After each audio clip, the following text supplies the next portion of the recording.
రోడ్స్తో ఇల్లున్నప్పుడు ఊడ్చి ముగ్గేయాలంటే కొంచెం కష్టంగానే ఉంటుంది. అటు ఇటు వెళ్ళే వాళ్ళ మీద ఎక్కడ దుమ్ము పడిపోద్దో ఎక్కడ నీళ్ళు పడిపోతే వాళ్ళు ఏమనుకుంటారో అని.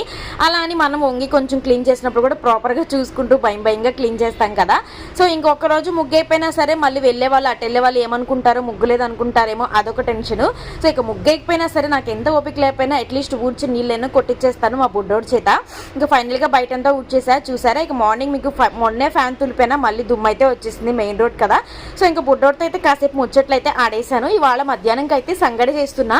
మా వారైతే ఆఫీస్లో ఎవరికో ట్రాన్స్ఫర్ వచ్చిందట. సో వాళ్ళు రిలీవింగ్ పార్టీ ఇస్తున్నారని చెప్పి భోజనం వద్దన్నారు. మా ఇద్దరికి వేడివేడిగా మధ్యాహ్నం సంగటి అయితే చేసేసుకున్నా. ఇక ముందు రోజు ఆకుకూర పప్పు అయితే కొంచెం మిగిలింది, ఇంకా అదైతే ఫ్రిడ్జ్లో పెట్టాను. ఇంకా అదే ఈరోజు మధ్యాహ్నంకి కానిచ్చేసాం నేను బాబు కూడాను. వేడి సంగతి విత్ పుల్లకూర పప్పు అనమాట. అది చుక్కకూర పప్పు చాలా బాగుండింది. ఇక ఈవినింగ్ అయితే ఇక్కడ కాఫీ అయితే పెట్టుకున్నాము. క్లైమేట్ అయితే చాలా చేంజ్ అయింది అనమాట. వీడియో నచ్చితే సబ్స్క్రైబ్